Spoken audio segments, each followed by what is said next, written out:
Muito bem. O Ocidente, continua a doutora Batá, representa simbolicamente, por esta razão, um dos dois polos da humanidade, com uma função oposta, mas complementar e equilibradora, frente ao Oriente, que representa o outro polo, isto é, o inconsciente, entendido em sensu lato. Um polo se complementa com o outro e se equilibram, o extrovertido e o introvertido.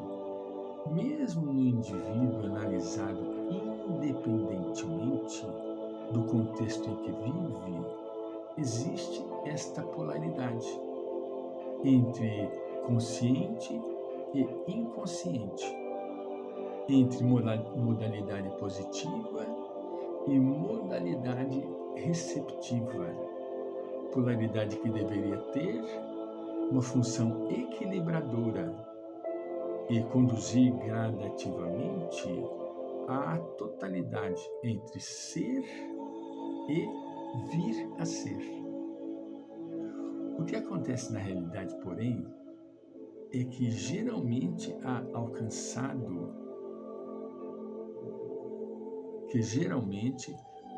a predominância de um e de outro polo. E o equilíbrio entre os dois não pode ser alcançado a não ser após graduais e sucessivas integrações, após amadurecimento e tomadas de consciência, que muitas vezes custam um trabalho árduo e muito sofrimento.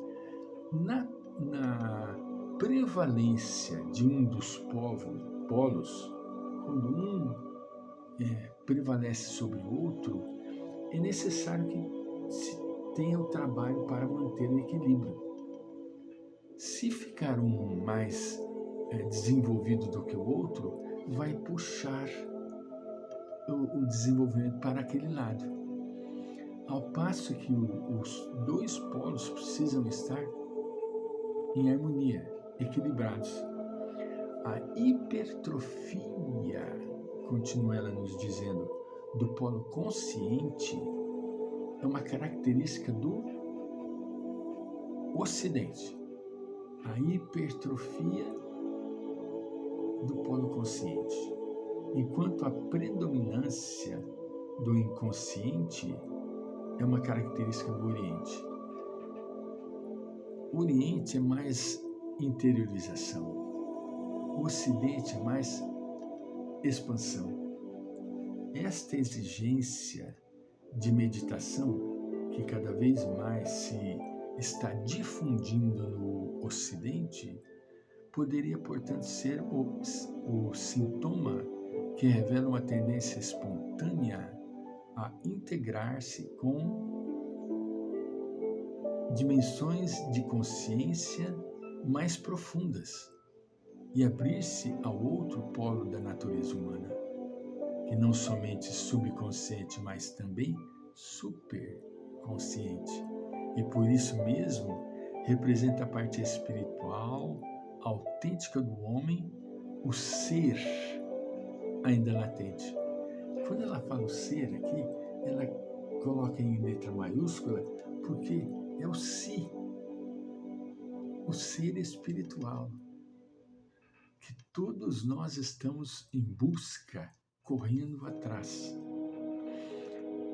De fato, continua ela,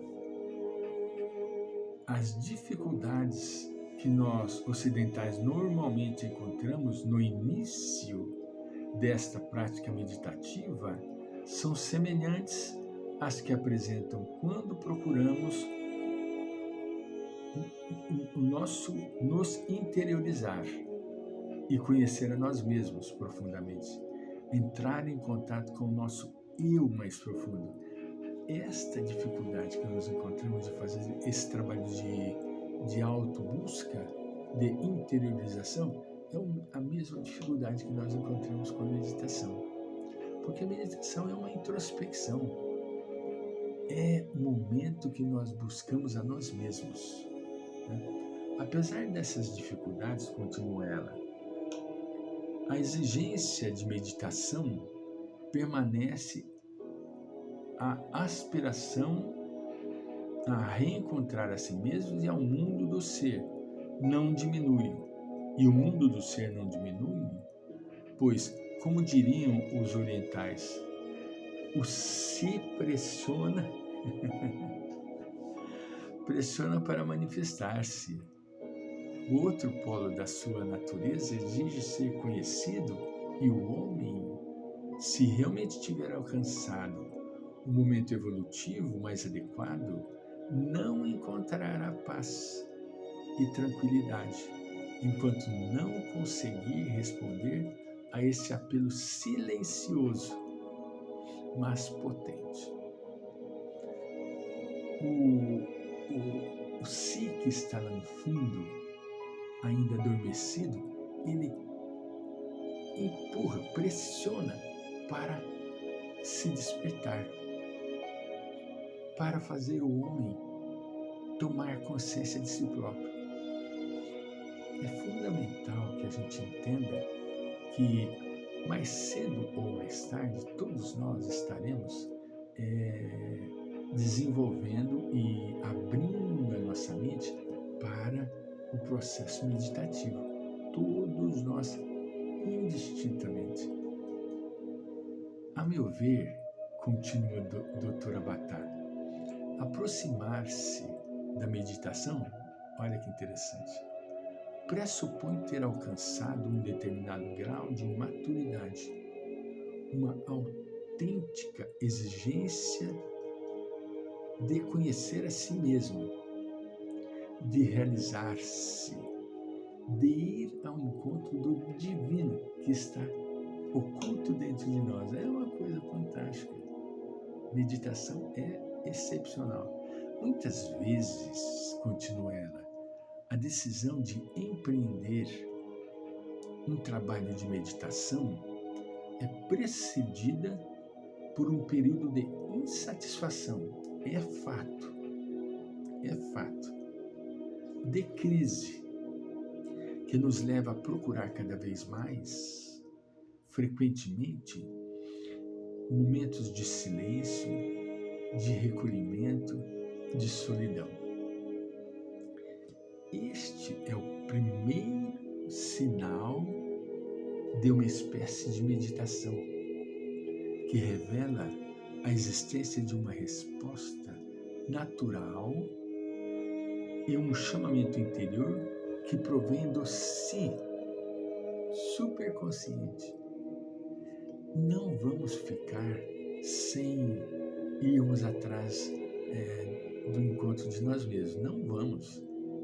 Mais cedo ou mais tarde, nós estaremos identificando-nos com as riquezas que trazemos dentro de nós mesmos. Ela diz assim: ao escrever este livro, meu desejo era exatamente contribuir de alguma maneira para esse crescimento. Ele foi escrito visando àqueles que começam a sentir a exigência de se abrirem com a meditação para as dimensões mais altas da consciência e que, mesmo estando prontos para tal, ainda encontram grandes dificuldades. Por essa razão, pareceu-me oportuno introduzir, antes da análise específica sobre a meditação, alguns capítulos nos quais chamei a atenção para o espaço interior do homem, para os níveis de consciência mais profundos e para o mundo da pura consciência do ser, que muito frequentemente permanecem ocultos e ignorados dentro de nós. Além disso, dividi o trabalho de meditação em duas fases que chamei meditação psicológica e meditação espiritual. A primeira fase, a psicológica, chamamos psicológica porque na realidade é uma preparação para a meditação específica. Ela tem a finalidade de nos ajudar a superar as dificuldades eventuais que nosso temperamento e nossa identificação com o polo exterior venham porventura a enfrentar. Os nossos apegos, as nossas atrações, né? Essa fase termina espontaneamente quando, com a ajuda da meditação, conseguimos reencontrar em nós mesmos um centro de pura consciência, que gradativamente nos ajuda a superar os obstáculos e a instaurar um novo ritmo. Começa então a segunda fase, meditação espiritual, caracterizada por uma união gradual com o Si e que produz efeitos bem definidos sobre os veículos da personalidade, purificando-os e transformando-os, e sobre a consciência do indivíduo, que se torna cada vez mais completo, harmônico e consciente de sua realidade espiritual. Como afirmei no começo, o que escrevi é fruto de experiências de anos de trabalho interior. Essas experiências podem ser subjetivas e incompletas e não têm, portanto, a presunção de querer ser ensinamentos, mas sim tão somente a expressão de um desejo de compartilhar com outros aquilo que pude experimentar e perceber. Olha que criatura sublime e humilde. Não tem, portanto, a presunção de querer ser um ensinamento. Olha que coisa fantástica. Doutora Ângela Maria Lassalabata, Roma, outubro de 1983, ela escreveu isso.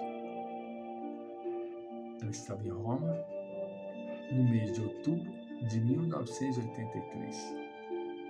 Vamos iniciar com o primeiro capítulo, logo em breve, que intitula-se O Homem Pluridimensional. Vou